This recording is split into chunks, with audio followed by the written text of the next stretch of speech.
incwadi le yokuqala yompostile uPawulos ayibhalele ibandla laseKorinte.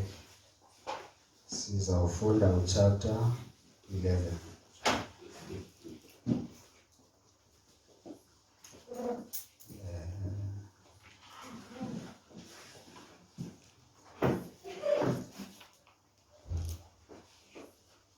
So the 11 soqala ku verse 17.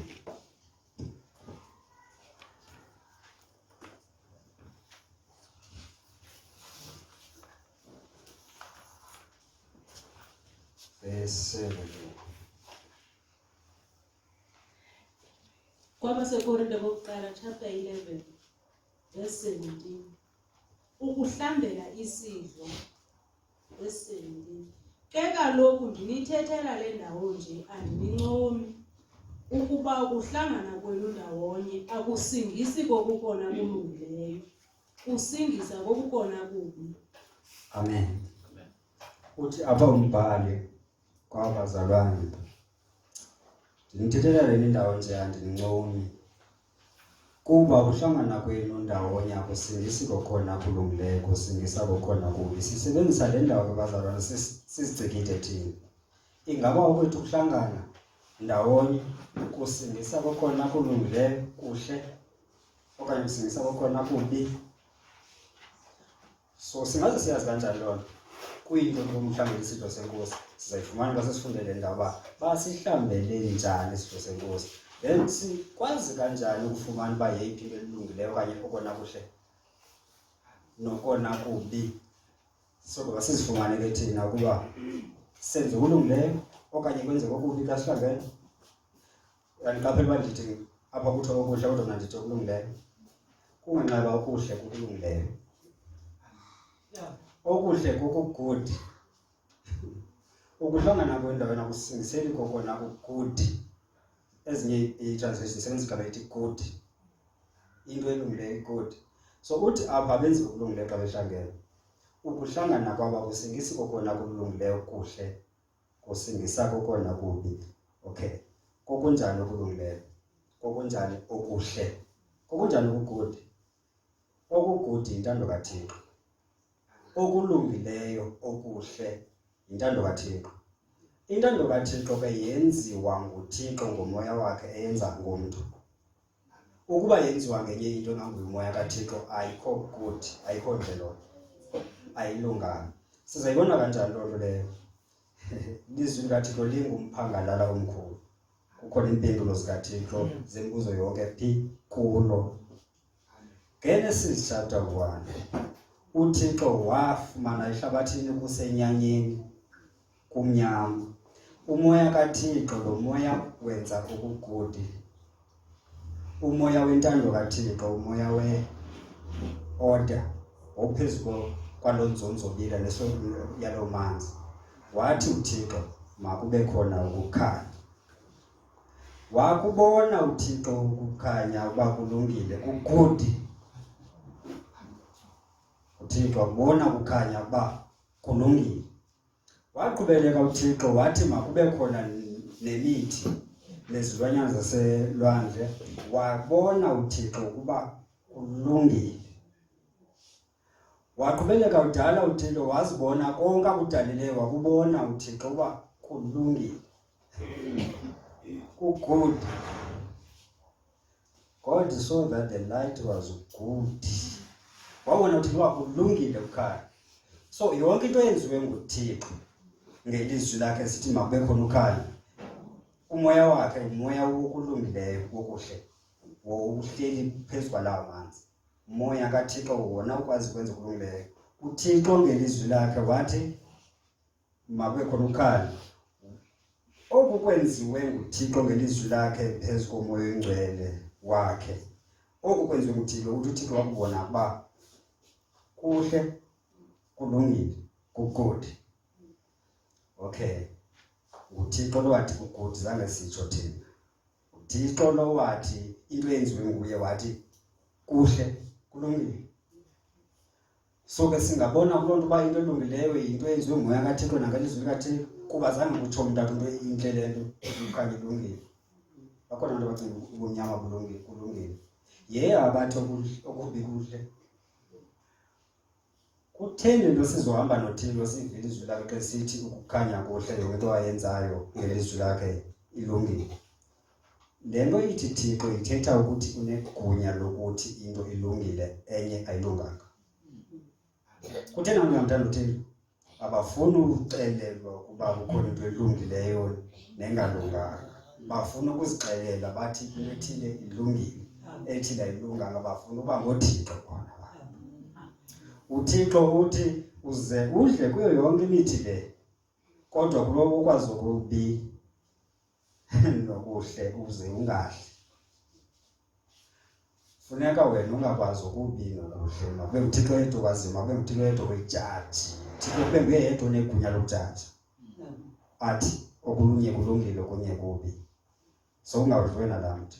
Umntu wabona uba ndiyafuna ukuba kube ndim otshoyo ukuba okunye kubi okunye kuhle. Umntu akazakheli uThixo. Akafuni into izomxelela uba okunye kuhle. Uba uzakhele kwaloo nto yakhe le izawuva ngayo uba kukuphi okuhle. Uzawuthatha ibhokhwe yomnye umntu ayebe asacrifice nayo ibingelele kuloo Thixo wakhe azakheleyo, kuba kuye udicayidile lo Thixo wakhe uva ngayo uba kukuphi okuhle. Kodwa uba uzokhonza uThixo odala izulu nehlabathi wathi kuhle ezinto ezidalwe nguye ngelizwi lakhe, olindele izinto zenziwe ngokwelizwi lakhe nangomoya wakhe, izawumenzela ingxaki umntu. Ayizuhambelana nendlela azithanda ngayo izinto. Then okulungileyo kokwenziwe ngumoya kaThixo kule ndawo sesiyigodilandile. Siyifumene lo nyaniso uba okulungileyo kokwenziwe ngumoya kaThixo nokwenziwe lilizwi likaThixo. Kuko okulungileyo. Kuko okuhle. Kuko okulungileyo, kuko okuhle.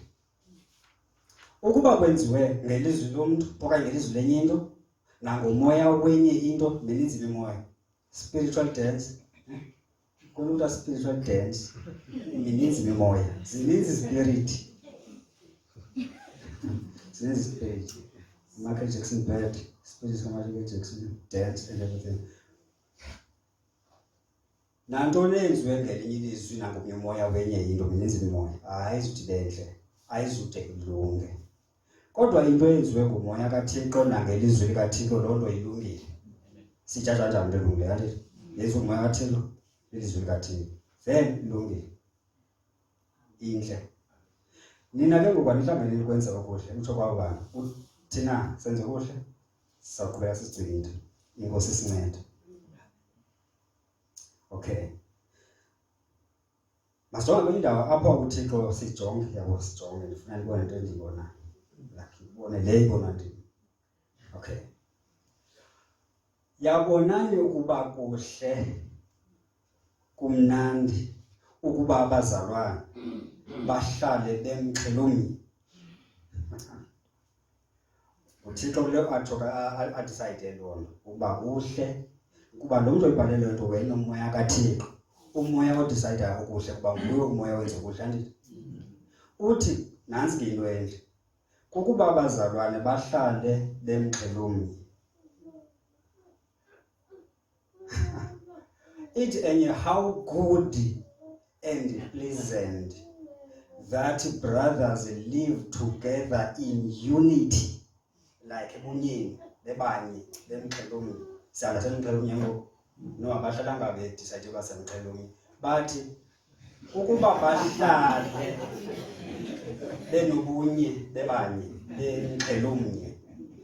Uthi ke uThixo kuhle oko, more than that, nangaphezu kwaloo nto kumnandi, kupleasant, kumnandi ukuba abazalwane bahlale bemxhelomini. Yabona ngosiyabona ukulungileyo nokuhle. Uthi ke abazalwane bahlanganele ukwenza okuhle, bahlanganele khona kubi. Okubi kokunjani? Okunjani okubi?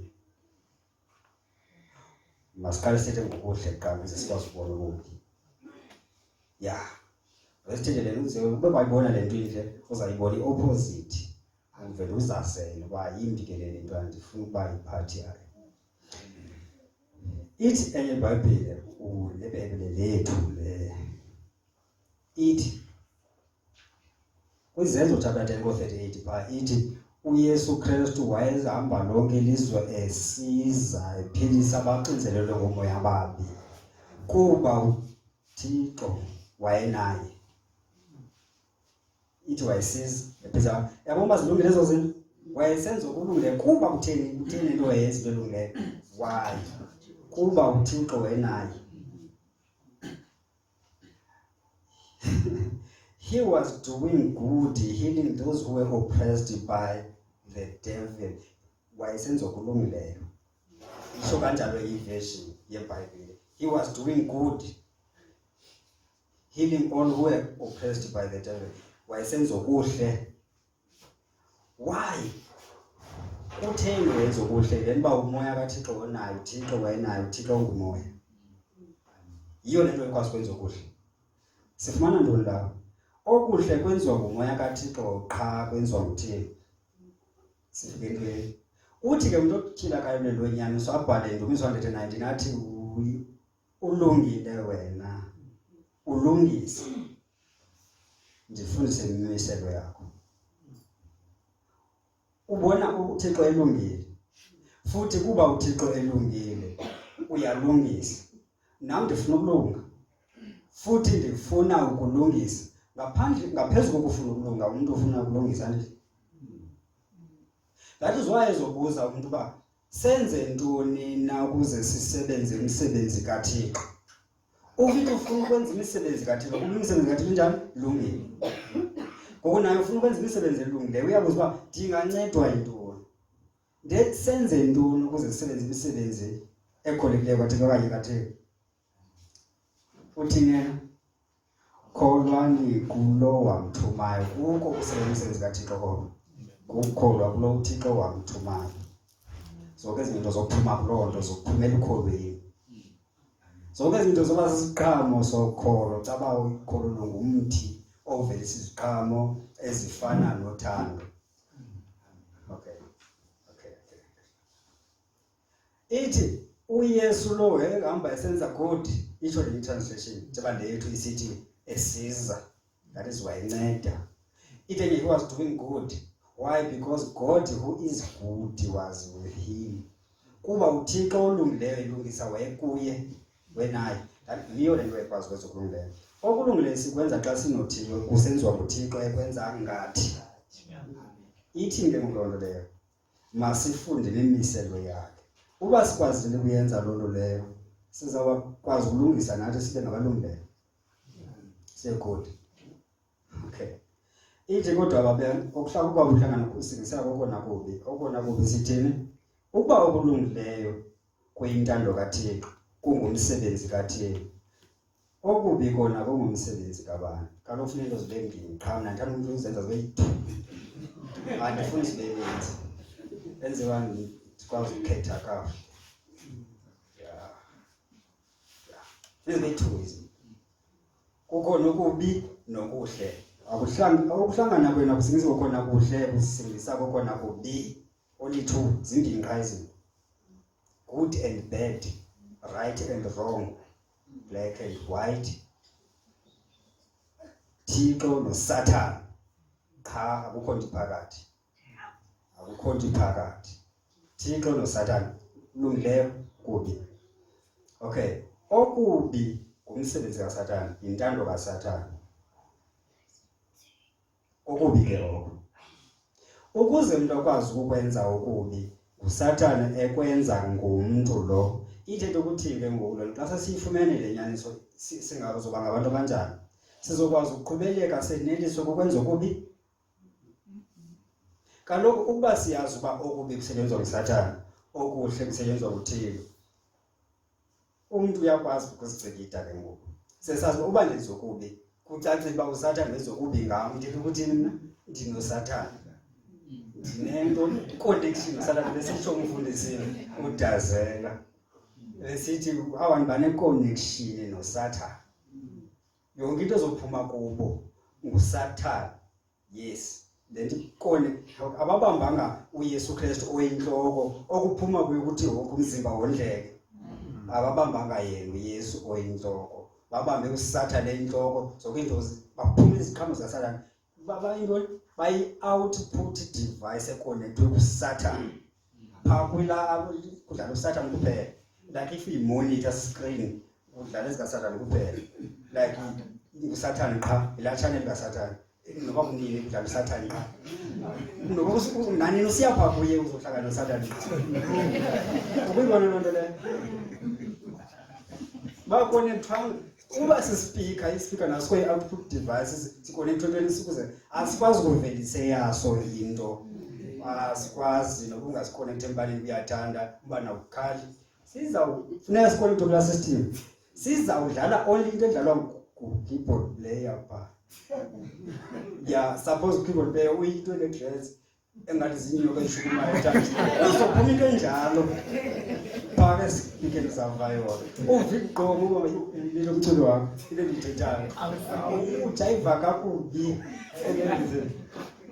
ngumsebenzi kaSathane uzobhidisa abantu ndithini ke yabona khona ezimbini okulungileyo nokubikho lokuhleli nokubi qha akukho nto phakathi hayi mna andingokathi into mna but then again ndilungile how can you be good ungabalunga kanjani ungekho kudinga awukwazi so ke umuntu uyazazi ke ngokuba ukwephica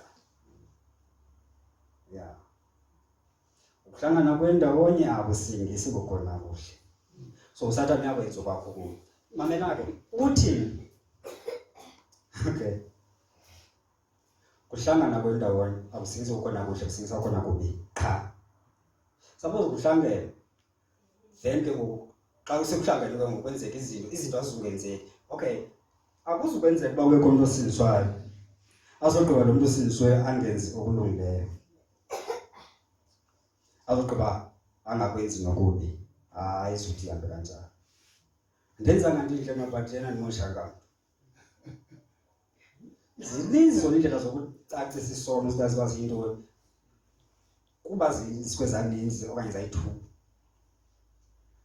abade babe right aba bantu uThixo yedwa okwazi ukuthi kokuphukuhle nguye negunya egama lethixo linika loo nto xa engutata uyakwazi ukuba guide ube ngiparent and everything xa inkosi uzokwazi utata kweza lapha emhlabeni kodwa xa enguthixo uyaqela into sisono enye into ukulungisa enye into ilungile enye ilunganga unelo gunya okay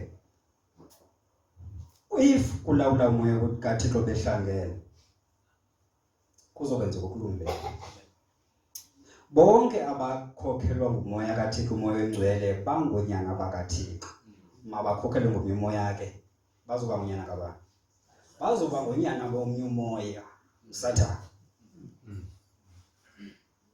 wonke osenzayo isono ngokamtyholi wonke osenzayo sazikita ngwani okwenza ukulungileyo ulilungisa yena kuba naye elilungisa uYesu Kristu elilungisa naye lo muntu kwenza ukulungileyo kwenza kuba naye elilungisa ulungile wena ulungisa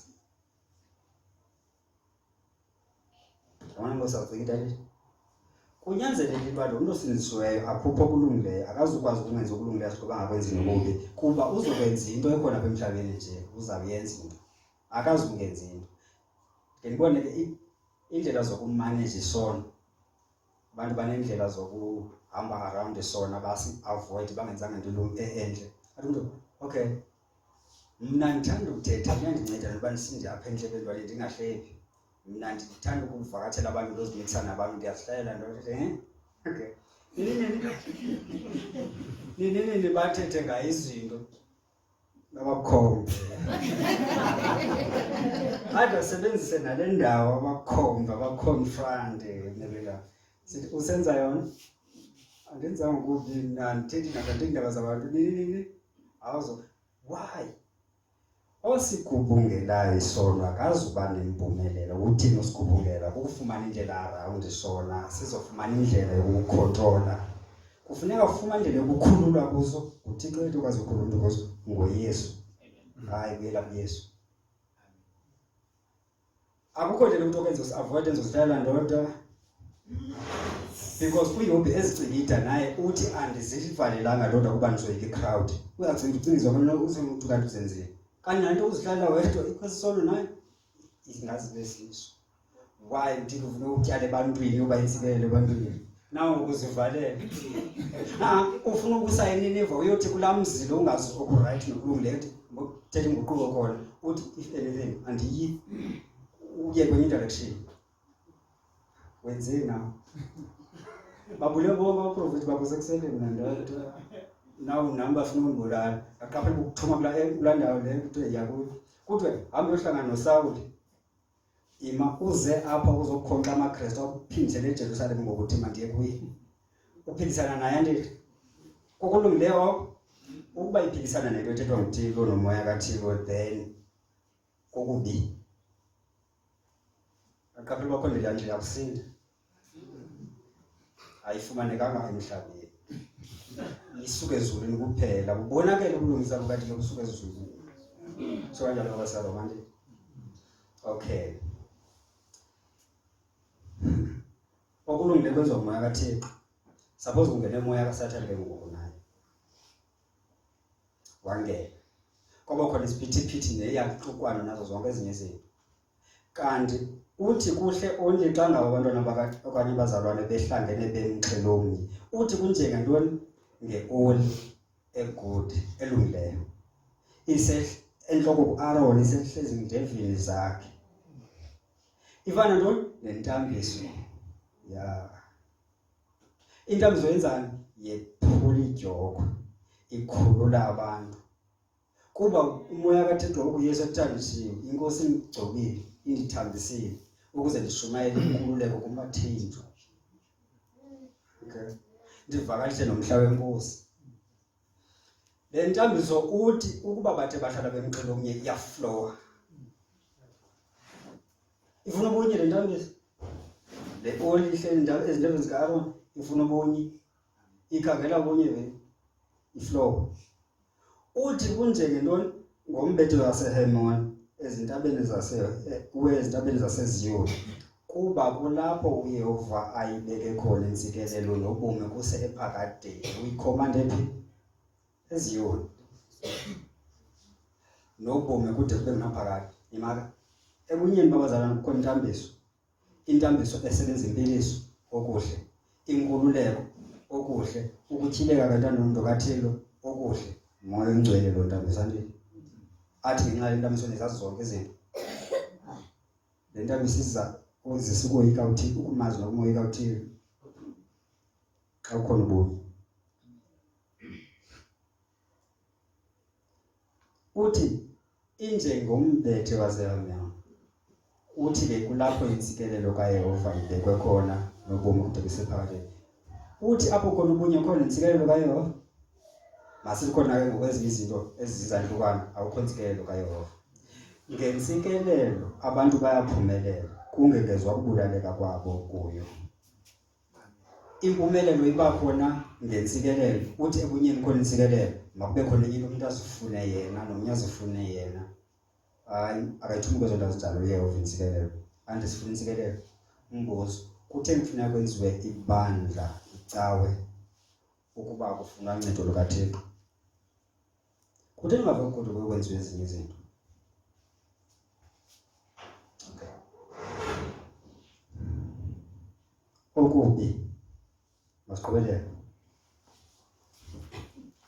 verse 18 kuba kuqala ke nakuhlangana ebandleni ndiyeva ukuba kubakho izahlukahlukano phakathi kwenu ndithi ke kufanele ukuba zikho amen uthi bakuhlangana abantu uva ukuba kukhona izahlukahlukano phakathi kwabo akukho bunye kodwa kuthiwe ubunye bubiza intambiso ioli elungileyo intambiso kuthiwa elungileyo once kuthiwe ilungile iyanyaniswa noThixo kumoya uvela kuThixo umoya wokulungileyo uthi kuba khona lo moya njalo xa bemxhelomnye uthi kodwa aba bazahlukahlukana abahlangananga umbuzo zivelaphi imfazwe phakathi kwenu sizozenzile izahlukahlukana uthi aziveli na apha eminqwenweni yenu iziyolweni zenu eziwu waphumela umkhosi amalungu enu niyanyakhanuka ningafumani sokugqiba nibulale nenze imfazwe bahlukene kuba lo ufuna eyakhe into ayifunayo nomnye ufuna eyakhe nomnye ufuna eyakhe. Akukho mntu ufuna intando kaThixo, vele bekhona izahluka ukungavani. Uthi ke ngokufa kwakhe uYesu Kristu ngalo mzimba wakhe wasusa ubuthawa obabukhona phakathi kwabantu kwamaYuda namaSirayeli, wabenza baba ngumntombi. Obu buthawa babukhona kanjani? Kuba amaYuda befuna wabo, abentlanga befuna wabo. Akukho kunye phakathi kwabantu bengenabo uxolo naye uThixo. Waqale wenza uxolo nabo abantu ngegazi ngomzimba kaYesu okanye ngoYesu, ukuze bakwazi abantu babe noxolo nawe ezintlanga nalamaJuda babe ngumzimba omnye babe libandla. Kutheni kukhona izahlukahlukano nje? Kutheni bengakwazi ukuvana babe banye? Kungenxa yoba abanye abanaxolo noThixo. Awukwazi ukuba abantu bavane babe banye, babe abo bantu bengenaxolo noThixo. Yenza uxolo naye, udlala naye, ube noxolo, ulandele okulungileyo. Kufuneka baqale ube noxolo noThixo. Xa bepha kuThixo bonke basendaweni enye, banobunye. Kodwa uba umntu kuye nomnye abe kuye, omnye umntu kude kakhulu nomnye abafana, abahlangananga. Kodwa xa bekuThixo banye, kuba uThixo mnye, bahlangana phi? KuThixo. So ke ngoku abo bantu bahlukene abo, bafuna ezabo izinto. Ithi ke ngumtyholi uyazula efumana njengengonyama egqumayo efuna ubani azomqonga ngosisulu. Makafike ke ngoku ubani ozoba sisulu ngulo afuna intando yakhe. Ofuna ukubambelela kubo bomi bakhe uzolahlekelwa kubomi, wena sisulu lo njalo. Akazuthi azifumane yena, akazuthi enzeke yena. Kuzofike kwenzeke uSathane ngaye. Kuzosuke kwenzeke intando kaSathane ngaye, akuzuthi kwenzeke intando yomntu lo. Ayidenzele lo. Yaqaphela umuntu xa ngaba okay. Uthixo ngokubi. Uthi uyakubi xa ethetha ngezi zinto. Kubani olumkileyo? Kubani onako ukwazi? Konjalo olumkileyo ngoyika uThixo. Ukoyika uThixo kuntonye nokuba ngcwele. Kubani olumkileyo, kubani onako ukwazi? Uthi lo mntu njalo makayibonise loo nto ngehambo yakhe. Izabonakala phi? Kwihambo asizukwazi uyibona, asinayo into yokujonga phakathi. Uba uthi ingaphakathi izasisokolisa. Asinayo into yokujonga phakathi. Kuthiwa onjalo makayibonise le nto yakhe yokulumka nokwazi ngehambo yakhe. Yiyo le nto kuthiwa masibe nemizekelo yabakholwayo ngehambo nangethetho. Ayibonise ngehambo yakhe. Uthi ke ngoku ukuba kukhona umona okraka neyelenqe masingayixoki inyaniso, singayiqhayiseli. Masingayiqhubi yonke loo nto leyo ngokuxoki. Asesivume. Uthi kuba apho kukhona iyelenqe nomona okraka kukhona ntoni? Iyantlukwano nayo yonke imisebenzi emibi. Xa mhlawumbe nina kuphume okuhle, kuphume okubi. Ezi zinto ziphuma phi? Kuyelenqe nomona okraka. I-selfish ambition. Umuntu uzifuna yena, ufuna enye into. Awukho umuntu ufuna intando kaThixo elungileyo, egqibeleleyo. Ekuthiwe ngayo kuzophumelela intando kaThixo, kungengezwa nto kuyo, kungaphungulwa nto. Lo mntu akafuni intando kaThixo, uzifuna yena. Uthi ke kwimeko enjalo kukhona iyantlukwano, isiphithiphithi nayo yonke imisebenzi emibi. Kutheni lo njalo? Enhlizweni phuma amathende ubomi andithi. Uthi phaa enhlizweni uba kukhona iyelenqe, like kukhona izinto ezinjalo, akuzukwenzeka okuhle. Akuzubakho intambiso ekhulula abantu, ephula idyoko, eqhawula izitrophu namajeni. Ayizubakho. Kuba la ntambiso yenza okuhle yona. Uthi apho kukhona iyelenqe kukhona imisebenzi emibi, kukhona okubi. Sithe ukubi kwenziwa ngubani? NguSathane. Kucacile uba ezi zinto zingamayelenqe nomona okraka nayo yonke loo nto leyo zimema zona kuphela uSathane, kodwa ubunye bona bumema uThixo, bumema intambiso, ioli elungileyo. Zona ezi zinto zibubukhaka zinika uSathane ispace. Yile nto azothi ke ngoku ungavumi ilanga litshone usaqumbile, ungamniki ithuba uSathane. Kucace uba ezi zinto zinika uSathane ithuba asebenze ke ngoku, avelise imisebenzi emibi kuba yena mbi. Avelise imisebenzi emibi. Yabona imisebenzi emibi, imisebenzi kaSathane, ithi kaloku uYesu Kristu wayesiza ephilisa abaxinzelelwe nguSathane ngombi. Imisebenzi wechitha imisebenzi emibi, ithi kaloku wabonakaliselwa kona oku ukuba awuchithe umsebenzi wongendawo, umsebenzi kaSathane. So wechitha umsebenzi kaSathane uYesu. Kucacile uba ukuxinzeleleka kwabantu bagulayo baxinzelelekileyo ngumsebenzi kaSathane. Uthi ke ezo zinto zikhona apho kukhona umona oxaka neyelenqe. Uthi imisebenzi emibi ikuso space sinjalo. Siqhubeleke sithandaze ngemeko. Kanti kukhona umona oxaka neyelenqe neyanhlukwano nokungavisana kusathethishwana, they are not on speaking terms.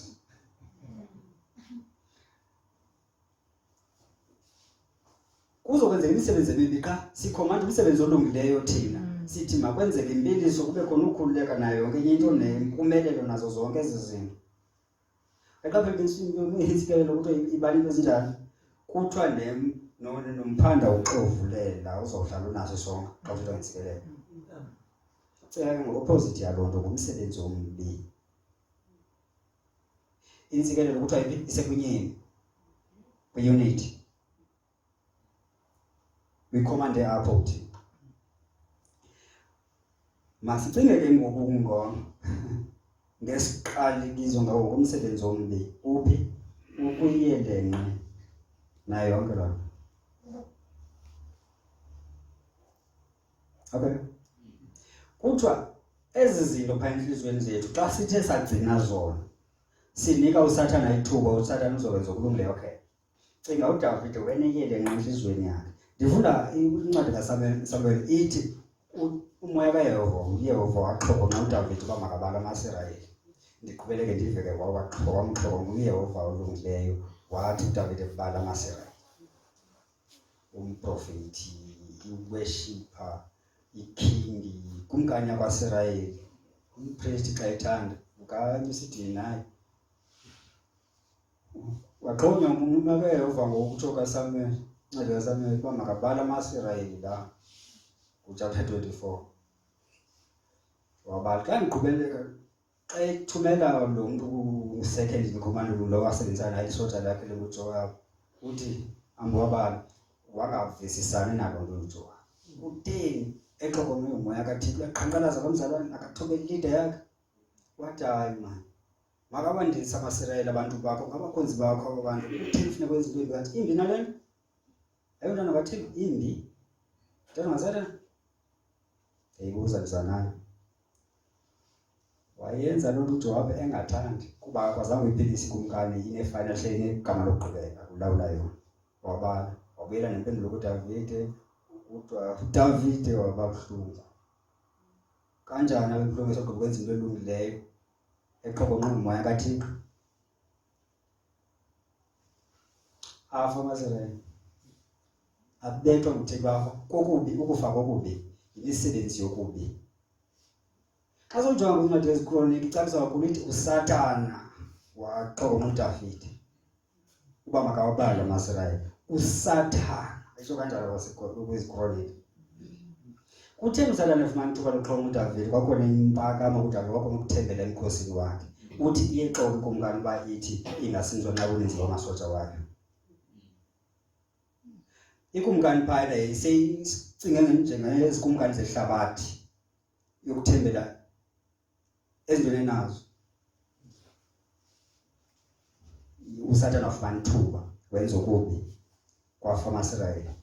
uSathane usoloko ekhona ke bazalwane, efuna uba nangamqoka ngosisulu azomthatha amsebenzise asebenze okubi ngaye. Asogqiba ukuyenza nalo mntu lo uzoba condemned kube kubi kuye.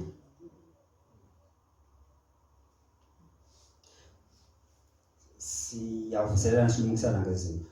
Izawukwenzeka ngelixesha usathana angene kulo muntu kube efumane into efana neyakhe.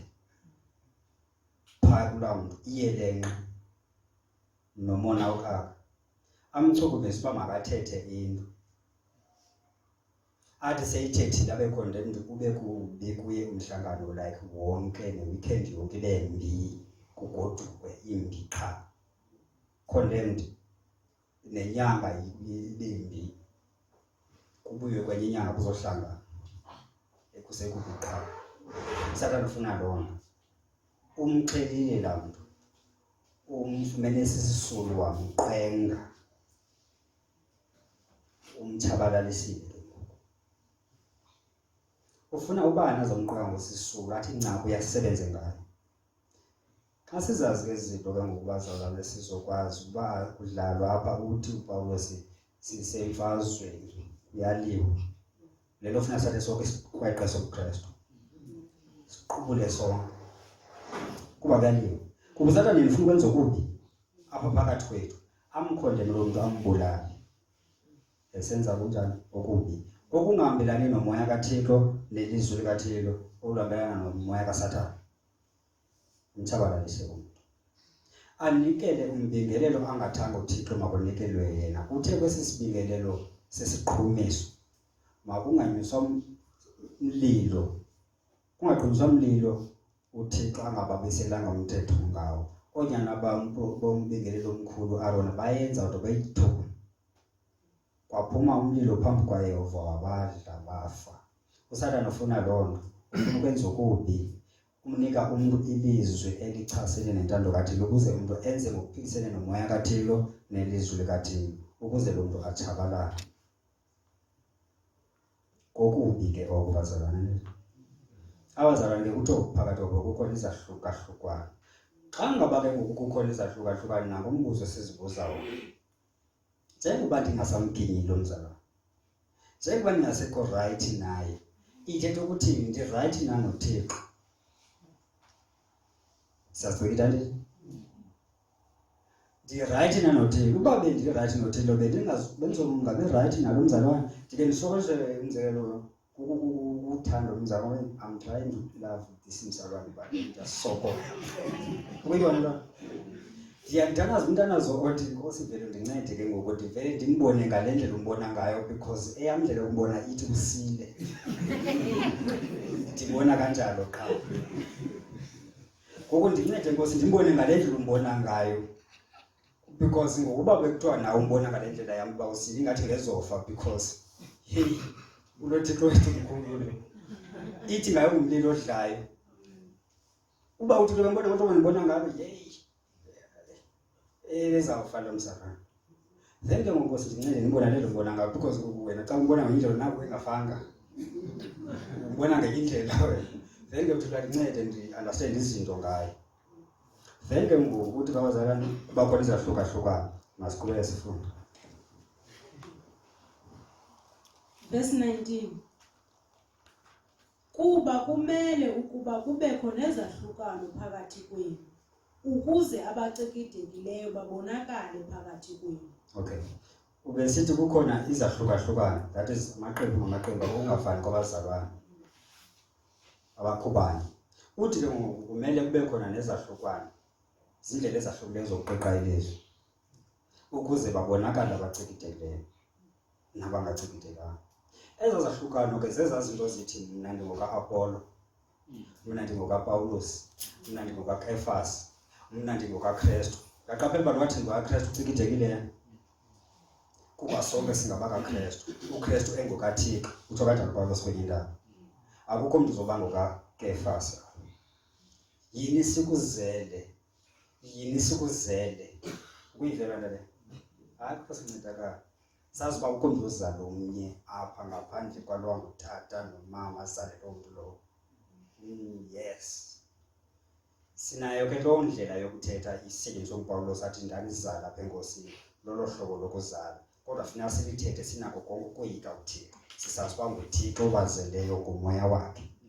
Athi yazini uba ninoyihlo nina mnye usezulwini.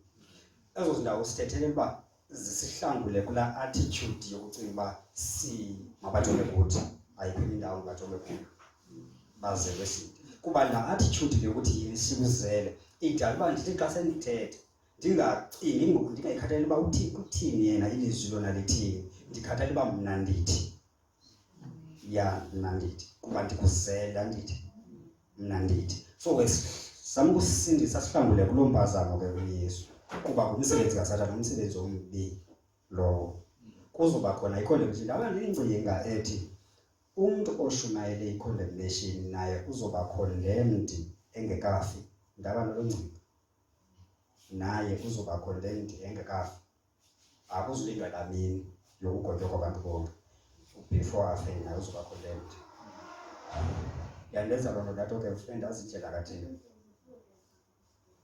okay ndithethe ilizwi likaThixo ndingathethi indlela endizithanda ngayo izinto okay uthini ke ngoku apho kukhona izahlukano that is abantu lamkela indlela ezingafananga baliqika indlela ezingafaniyo ilizwi zezahlukahlukana ezo zahlukahlukana zezinto zingacikidekanga zingahambi ngokwelizwi likaThixo ngale ndlela zithethwa ngayo isukele nini ke loo nto ezahlukahlukana ukuze uThixo simazi ngumoya kaThixo sinikayo kumazi akukho namnye umaziyo unyana nguyise uyise wenza njani ukusazisa unyana umoya kaThixo sityhilela inyaniso ngonyana uthi unoyolo yena Simon kaPetro uyikayona because kuba le nto lena uyityhilelwa ngenyama uyityhilelwe nguBaba ngoku uThixo nguye osityhilelayo inyaniso ngoYesu azogqiba athi akukho namnye umaziyo kuba uThixo unyana yedwa nalothi unyana athanda ukumazisa so xa singaba sesimfumene ke ngokunyana kunguThixo sithe umoya wakho asiyele inyaniso ngoba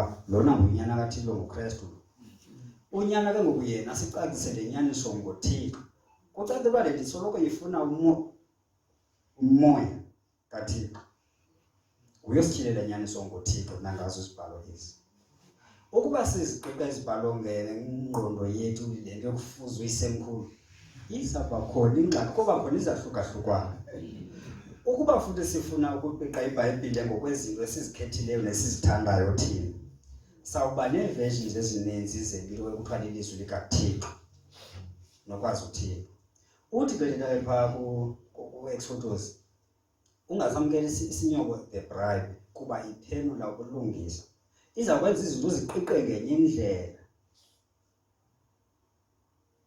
ithi futhi ke ungayihlaleli kumzekeliso iwayini noba seyingqombelo okanye ibomvu kuba izaba mnandi napha emlonyeni but then uzawusuka ube ngathi usesazulwini solwandle ube nento ethi bandibethile kodwa ndavakalelwa uyibona ukuthi ndivakalelwanga nje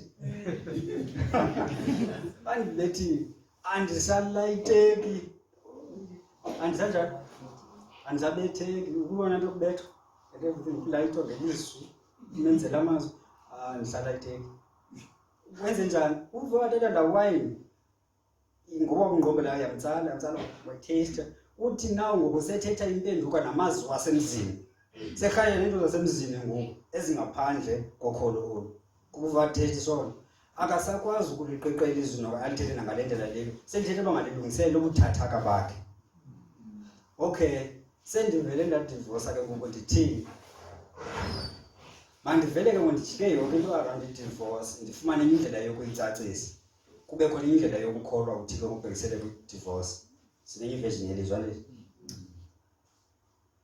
kuba sendivele ndenza lento ngoku ndicondemned ndineguilt ndizoyisusa kanjani le inye indlela manditshintshe yonke le nto uyithethayo ukuze ingabe saqhubeleka nokundicondemn kube lula ngoku sivele kanjani sayohlukana nje yiyo le nto abanye bezoba neyabo indlela yokuqiqilizwi nabanye beneyabo kungenxa yoba abantu balizise ebuthathakeni baba abafunanga uliqiqa bavumela umoya kaThixo bohlwaye kuthiwa lo moya samamkelayo ulangazelela ukhweletelana ukhwelete kuba makwenzeke intando kaThixo apha kuthi ngoku abantu benzeni abalulamelanga lo moya bohlwaye qhubeleka bohlwaye barejecte uba le nto lena indivisa kabuhlungu bamcima lo moya ngokwenza ukubi ngale ndlela thina ngayo kwabaseRoma uthi bekutyhiliwe konke bekunokwaziwa ngoThixo ezintliziyweni zabo bayicinezela konke okokwazi ngokwenza okubi wenze loo nto lo yiyo le nto seliqiqa kanje ngokwelizwi zivele kanje zizahlukana ezi zahlukahlukana ezahlukahlukana kwengozi chitha into eyingumnqweno kaYesu athi inkosi ndithandazela baba bengcwele babe banye kuba mna nawe sibanye ukuze kwaziwe liyazi ihlabathi uba undithumile. Benza ke ngoba ezahlukahlukana zichitha loo nto basibe banye. Kanti befana basibe banye ndike ndivakalise kwezinye indawo ndithi hey ndingicacise icebo umuntu ngoba ndilandela le ndithetha uyilandelwa ngofika ecaweni. Yabantu basimswe bazocacisa inzulu benalo lonke ixesha kuba mna bendihamba yami into andithi ndisesibhedlele mhlawumbi ndithi balandele ecaweni ndingaxelele abesithi necawe ndithi funeka ngabe necawe yakho kule nto funeka wazi uba sonke sikhonza uThixo omnye uhambe uye kweli labasimswe ufuka umamele kuba uThixo sifuneka sibe bani funeka ndithi kulo mama noba umntwana wakho umthumeka kuba ngofunda eyunivesithi kuba le nto afuna uyifunda ayikho apha ezilalini andithi uthi mama ifunde eyunivesithi eseKapa funeka uvele ukhululeke uzazi uba uya ebazalwaneni kukwabo phambi khona abazalwana kona sibanye. Ngale ndlela ubona ngayo kwincwadi yezenzo ukuthi abazalwana base-Antioke babonelela abaseJerusalem kuba besazi uba siyifemeli. uYesu ufuna loo intsikelelo iza ngokwamkela loo nyaniso siphile kuyo kungabikho nto inzima. Bazalwana ndixele inyaniso siyakholwa kodwa kukhona this worry yokuba kuzawuvele kuphela ixesha lokuba lapha emhlabeni njengoba sithi insuku zokugqibela singayivanga yonke into uThixo ebethanda uba masiyive siselapha emhlabeni eyalapha emhlabeni qha yona engayo yasezulwini. Abantu mnjengokuthetha ngobhekisela upleni wathena ufika phezulu ukuthi ngoba pleni ngathi unayo nemoto zange uyikhombe ngexesha lalo lapha emhlabeni. Iza kwenzeka loo nto leyo kuba ezinye izinto sithi xa ngaba sibona uba zinzima zifumaneke sizincama sokuba sifumane indlela yokuzithethelela siyamkele isituation yethu nememo yethu sincamile ngolo xesha lona ezona kofuna sithe ngazo zilungile xa sinexesha zininzi into esizincamayo ngoba ayifikeleleki. Kukhona into uThixo afuna ukuyenza phakathi kwam nalo mzalwane. Ikhona into enkulu engqinelana nesisitori siqala kuGenesis siyophela ko-Revelation into efana nale athi ubomi bungunaphakade apho buthatha ubomi bomntu ngoku athi ngabo buphantse bube 80 years athi kodwa buthatha bafakwa exesheni elisuke ephakadeni liye ephakadeni fakwe phaya ebomini bungunaphakade. Benzova into enjalo kuba bendithanda abantu ubudlelwane obuhle nalo mzalwane kodwa ndibe ngazama lo mzalwane lo nakafumaneki ngoba ngabetha ngapha ndibethe ngapha nangabethi kufuneka ndithi asithubeni mzalwane afumaneki ndigqibe ndithi ndigive up ndikuncamile ubudlelwane nalo mntu akho nto izolunga apha. Ndingcamele into befuna ukuyenza phakathi kwam nalo mzalwane into athi ngabe uYesu Kristu mamela ke le nto ayenzayo naphi apho kusheshwa khona indaba ezilungileyo izawukhankanywa le nto ayenzayo. Ithuba laloo nto siphoswa lithuba lezo zinto zinjalo ngenxa siyazincama ezithi le nto ayenzeki le.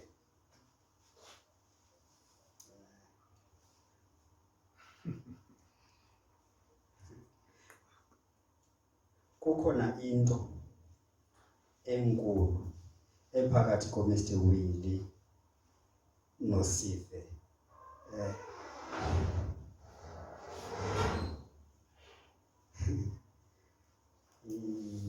Thixo ayincede asincede siyibone izaba luvuyo olukhulu izaba kwesi story suke phakathi iye kwelinye phakathi. Thixo asincede siyibone. Okay,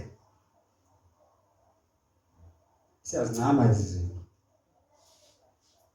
xa sifika ezulwini nathi lokho okay bekhona le plan ngobomi bakho kanguyitheste kanguyifumana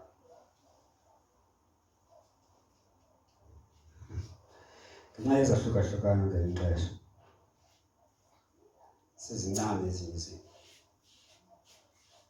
Masivumele uThixo ngomoya wakhe asityhilele inyaniso yezibhalo nentando yakhe simqiqe ngentando ngokwendlela kaThixo not ngokwendlela esizithanda ngayo izinto. Ukuba yenzekile loo nto kuzoba khona ubunye phakathi kwethu. Kuzinsekelo kaThixo ibe phakathi kwethu. Siphinda bazalwana ubomi obungangqinelaniyo nokholo obufana nobabantu abangakholwayo.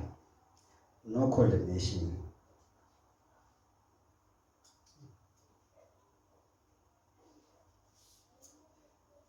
Sizawuqhubeleka injalo side sincedakale sityhilakalelwe yinyaniso siyamkele kuba abanye kuthi bayayazi loo nyaniso futhi bathandazela yona uba makube njalo qha bayazi ukuba ayixhomekekanga kubo. Yes, yabona ikeriva ilula noba ngayisha i-concrete kuba igama layo ikeriva ndayiphusha ayiphikisani nayo ayithethi nayo. But umntu yena angaze kube nzima kuba nayo nolwakho luvo nowakhe mbono akukho lula. Ngeke incame ikeriva kodwa umntu ungaze kube lula ukumncama. Zinto ezinjalo bazalwane. Fumanisa uba le nto lena ukuze yenzeke ayixhomekekanga kuwe wedwa, ixhomeke nakumnye umntu. Yiyo le nto ingazukwenza. Yiloo nto ngokwazi ungazi uba ku-condemnation. Sizawuqhubeleka lezi zinto zenzekayo, siqhubeleke sithandaza ngezi sifunayo zenzeke. Abazalwane banamatyala, no condemnation. Baphila ngamatyala. Akuyondlela yokholo leyo. Akuyondlela kaThixo ngathi. Siphila thina ngokale ndlela yehlabathi thina. Le uthulathi masiphume kwesibe ngabantu abangcwele sibuhlangu lomngcwele. Bayibone kuthi uba yenziwa kanjani. Sibe ngumzekelo wabakholwayo ngehambo nangentetho nangezinto sizenzayo ngendlela esiphila ngayo. Masibe ngumzekelo wento yokuba umthatho wenziwa kanjani, ibhizinesi yenziwa kanjani, iparenting okanye ukuzalana yenziwa kanjani. Zonke izinto funeka sibe ngumzekelo ngazo. Sithi lo mthatho wam lo uzoba ngumzekelo but umthatho kudalelwa uba mawube nje. No condemnation. Kodwa kukuthi nje yinto efanele sijonge kuyo. Into efanele sijonge kuyo. Qha ke ngoku thina siyasiqhubeleke nale ndlela ithabatha senze ngayo kuba izindlela zabo ziclever. Qha kazisikelelwanga zinantambiso kaThixo ukuze zibe nempumelelo eqinisekisiweyo. Indlela kaThixo ifana nale yokuba kwakuzovele kuphekwe isitubu esininzi ngembizo enkulu. Kuphekwe nomngqusho ngembizo enkulu kodwa abantu bayi-3 kungabalwanga iimagi eziyi-3 kafaka. Kuba indlela kaThixo yophila yile ithi awuphili ngokubona uphila ngokholo. Bawuthixo uzothumela umntu endlini yakho. Awugwathi zibukeli ke ngoku into ento. Akuzubakho kubetheka naloss nakuluza na-waste kuloo nto. Kodwa so uvalela uThixo afuna sive siselapha emhlabeni. Indlela kaThixo yokuphila. Ube sinokuphila ngezo ndlela bekungazubakho umntu uzongena ematyaleni. Ukuba ndifuna ukuthenga imoto bendingaze wazana babonakale befake kuloo nto ndinambe uthenga imoto ndingathenganga ngetyala. Ndingadlala apha evidence uba mandikweleta ibhenki ndiqhuba imoto yebhenki. No condemnation. Indlela ekwenziwa ngayo. Ikhona indlela yokuyenza futhi successful iphumelele. Le business futhi yenziwa ngaloo ndlela iphumelele. Yile nto kuze kuthiwe ibhizinesi ayiqalwa ngemali, iqalwa ngombono. Udinga nje umbono qha udinga imali. Imali uzoyifumana ebantwini. Yenziwa kanjalo ke ibhizinesi. Iclever loo ndlela iyabaphumelelisa abantu kodwa uThixo unenye indlela.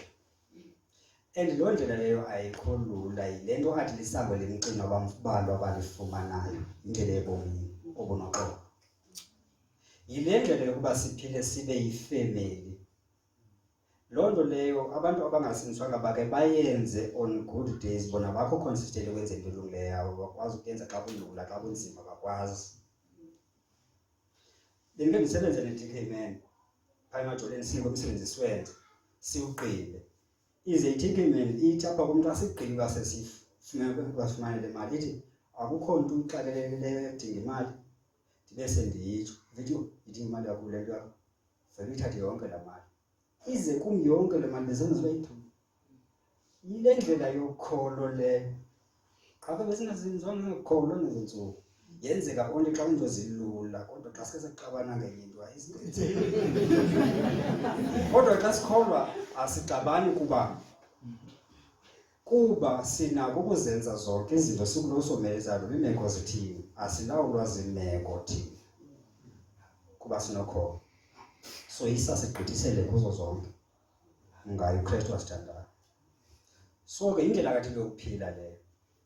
Uvela umfonele umzalwane uza hayimani awukho nto udila naye ngathi ngokusokolisa athi umzalwane endidilana nemeko ethile kanti unento ubungaze uyinike yena usisheke ungabethekanga. Indlela kathi yokuphila leyo bazalwane. Indlela yokholwa. Ile sibizela kuyo uthini. Khona ke ngoku izahlukana ayizuphila le nto. Abantu baqhubeka izinto ngendlela ezahlukileyo kuba baziqeqele ekuthandeni kwabo izibhalo nazo zonke izinto. Ezi zinto ke ngoku zenza abantu baphile ngendlela ezingafaniyo. Ekuphileni kwabo indlela ezingafaniyo bazoba khona izahlukana bangavani. Bawugqiba babulalane nyani. Thina yafuna nengafumani kwandibulala neminqweno ayenzeke inyabulala. Kuvela kokubulala kuza kanje. Kukho indlela eright yokuzenza izinto. Sibe nendlela yethu esenza kanxa kuwiki bethu. Sibe sazi uba kodwa uthile uthethile ukuthi kuba uthi umoya kaThixo ngaphakathi kwethu senze basithanda uthile. Siyayithanda indlela kaThixo kodwa siyafela kodwa siyayazi uba sifuna ukususela iso lethu kweyona nto igqibeleleyo. Athi uThixo indlela yokuzenza izinto. Siqhubeleke siphumelela sizenze zonke sikhula ekuyeni indlela engathi kuvele kube khona lo muntu yena ayincamile yathi ndigive up ukwenza indlela kaThixo. Uzothi bejonga abone uba nanko umuntu oyenzayo. Yazi uba lo muntu oyenzayo ungumgwebo kulo angayenzi into nguye ungumgwebo nguye ogweba lo. Anazi uba nogweba nengilosi lo wenze le nto right nguye ogweba lo. Uyamgweba. Lo ke ngokugwetya uzocaphukela lo umgweba yandithi lo muntu loqale wacaphukela uThixo kuba uThixo nguyojoba khona right ne-wrong andithi. Waqale wangava noThixo kwaluthakathi andithandile kaThixo nawe sendimcaphukela noThixo ndifuna ukuphuma kuyo yonke into kaThixo xa ndiphume ecaweni ndiphume naphi. Sisuke eBhayibhileni sokuba ndithi erongo yonke into ethetha eBhayibhileni. Umcaphukele ngokuThixo. But before kuyo yonke lo process noba kwesistep stage kulo process uzovela umuntu owenza le nto ifuna kuThixo abe ngumgwebo kulo muntu. Andithi bathi umgwebo naye lo muntu uzoba umgwebo naye uzothi xetsho lo muntu wenza le nto lebeyifuna andisekho right. Kuba bendifani ngelo nto benzithi akukho umuntu ungazayenze le nto bendi-right. Ngoku ndibona umuntu oyenzayo kuyabonakala ingxaki kum andisekho right. Ya kunjalo xa ngabe ubona into right efaba kwenziwe uzibone naba ukho right awenzi yona asazuziva kakuhle. Kunyanzeleka kube njalo. Kuve kuziswa umthetho kuwe-10 commandment ukuthi ungayenzi kuba yundenza zona awusekho right kuba ubonisa uba yeyiphi yona ndlela i-right yokuzenza izinto. Ubona uba le yakho ayikho right awusekho right ngoku awusafika mnandi kuba bendicinga uba ndi-right nje. Uve kufike into etsho uba eyona ndlela i-right yokuzenza ezi zinto yile andisekho right ke. Ndizokwenza njani yonke? Ndizawujika yonke le nto ithethwa sisibhalo ukuze ndiphinde ndibe right kusukela le condemnation okugwebeka kungaphakathi kum obuhlungu ndibenzayo. Ndibulele umthetho lithi ithi omnye wesi xa besifundile isiprofethi sikaJeremiah loo ndawo seyifundiwe ayithatha ayifake emlilweni. Loo ndawo seyifundiwe ayithatha ayifake emlilweni. Ulwa nale nto imohlwayo yandithi uyayitshabalalisa. Le nto abizelwa kuyingqibelo wathi andikho perfect. Kuve ukuthi ikhona kodwa into perfect angabe right. Kuve kuvela umuntu oyenza la wathi no ndisukile emthethweni kaThixo ngoku eca kwam kukhona umuntu ongumthetho kaThixo oyenzayo laa nto andisavani ke ngoku nalo mntu ndiyamcaphukela andikho right esekhona lo mntu funeka angabikho lo mzembe right ambulala.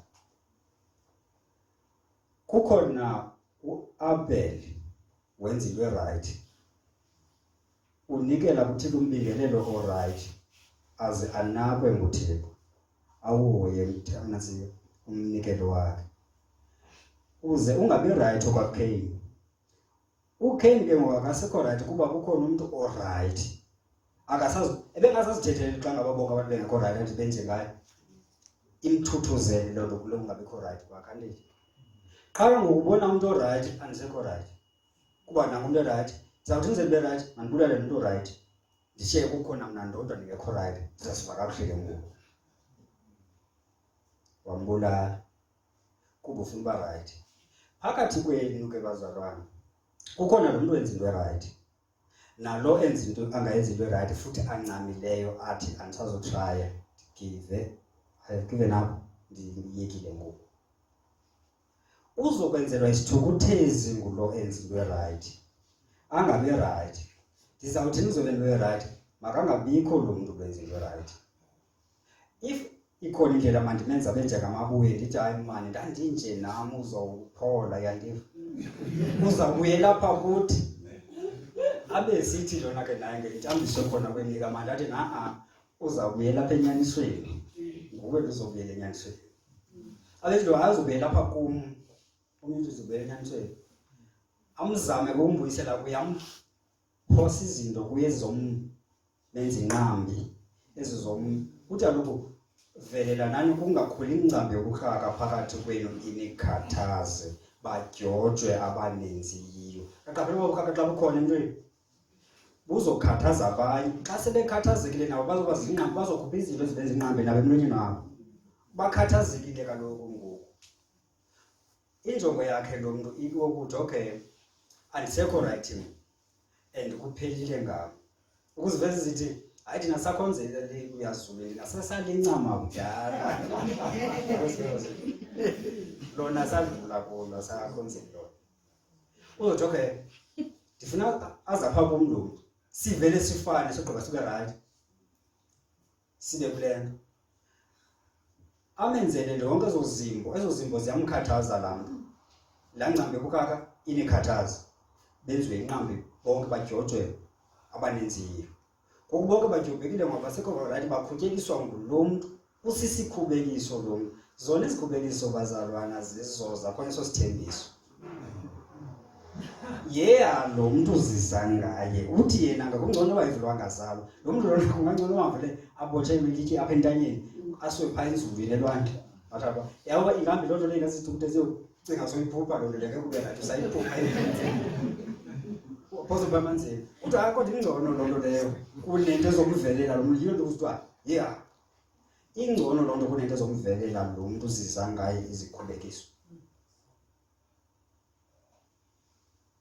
okay so kwenzeka lo kuba khona umthetho wathi isoko lokwamkela ndilwe nawe ndikwenyelise ngazo indlela zawo ndithi mbi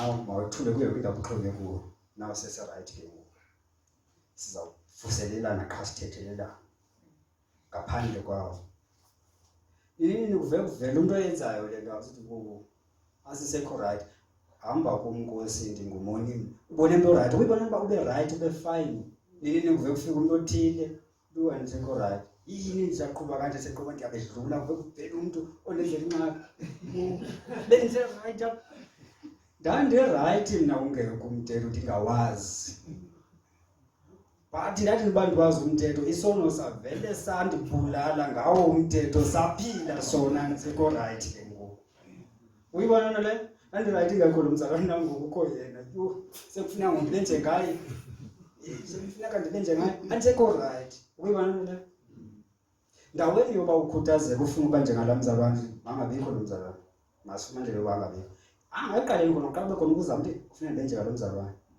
uzama apho ufele khona mangabikho lo mzalwane zininzi indlela zokumenza angabikho athi lapha aphume then xa mabasephumile ndikhangela amathuba ke kuba ndifuna ukhangela uba kukho omnye ozophindezena ofana ndifune ndikhawulele kulaa mnyango wena angangeni funeka angangeni ukungenoku enze bathi ehamba wabone akho ndilungileyo kwangaphakathi ndimvezele ezinye izinto ezimbo zami ndikwazi ukuzenza apha then ahlale phaa ngaphandle angamsangela ukuyibona nto le suppose imzekelo kukhona intombazana apha eziyincamile ezithi asasemzini izulu thina ngevezi kuza abafana babesithi bazi masebe sibahlangabeze phaa babone thina bangabi sayibona enye into enzekayo if babone thina amehlo abo abhidishekile akaba sazukwazi ukuyiva yonke le nto lwabo bazawuphuma nathi sejayiva nabo phaa kuyibona nto le Yini khona bafana abancamileyo lephezulu. But okay, amantombazana athambisekayo maninzi into and everything azoza.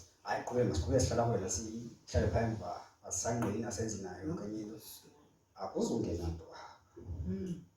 Xa usizintombazana apho loo ntombazana izawukwamkelwa sithi yandifaka. Ayizumbona uYesu lokuthethwa ngayo abantu. Kaloku uYesu kuthiwa imidlelo iyaphiliswa, izikhwala ziyahamba nabangabonke babone nabangeva baphile bayava nabangabethetha bangathethi banika ukuthetha. Abakazubona lasizimvumela ibona loo nto. Funeka abone thina. Sizomchama ukuyivela uzobona thina. Akazubona ixesha lokubona uYesu. Uyabulala ke ngoku lo muntu kwenye level yokubulala. Yabona noba ungakwephi level yokuwa ikhona enye ngezantsi bamba lo nyani. Yiyo le nto kuzothiwa kungenkankulu uba ngaphinda buyisele ngokuqelele uba khona enye level. Kukho i-levels, khona i-level angazokwazi ukuzibuyela ngokokwakhe. Jonga injelela. Uthi ukuba uthe wakuthobela ilizwi ngenyameko, ezi ntsikelelo zoza kuwe ziwufumane wena usikelelwe kungena uphuma nento yakho uxovulela naphandle nasemzini yonke into. Uthi kodwa ukuba awuthanga umkhonze uvuya lo Thixo ngenxa yale ntabalala ngenxa yale abundance obuninzi bobubela kwenzele bona. Eziqalekiso zoza phezu kwakho zikutshabalalisa uphele. Xa sowuphelile akukho chance yakubuya. Ebona loo nto esiqalekiso kanjani? Uthi ke ngoku uPawulos kubaseRoma utata wami bathe bemtyhile lo Thixo beyazi yonke into bemele uba bayazi ngoThixo abamzukisayo koThixo. Then uThixo wabanikela ezinkanukweni zabo. Yabona zokuna zifike zababopha ngohlobo lokuba bangakwazi ukuzikhulula ngokwabo babuyele ngokuqhubeka.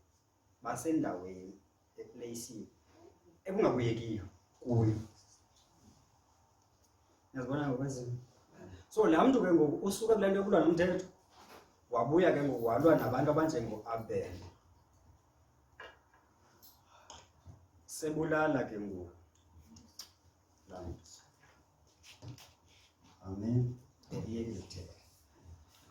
Nawo ke ngoku lo mseqalile ukubulala. Ukwenye level uwephule uyi-10 ke ngoku. Akusabuyeki kula place. Not that ayikho ukuthi akazumamkela xa buya kulaa ndawo. Iinceba zikaThixo zintsha emiso ngemiso zingunaphakade khona ithi naphakade. Xa yena azikwazi ukuya. Ezazo zombopha zimtsalele emangcwabeni kude kunabantu. Akasazi ukuya. Zimsapho zithanda khona. Akaseva ngoku sasazula isolwandle. Esithi bandibethile andavakalelo. Uzobuya kanjani engavakalelo? Aseva zinto kosalini impilo ndosela, impilo ndojive. Akasazuva sekunzima makabuyisele ngoqoqweni. Kumoshakela. Yiyo ke ngoku lelo thina sisiniswe soyika uThixo. Eyona nto siyoyikayo soyika ukuzibona sikwimeko apho singasohlwayekiyo xa senze okurongo. Soyika ukuzibona sinenhliziyo eqaqadekileyo le nto athi yi-reprobate mind. Soyika ukuzibona sikuloo ndawo, kuloo place.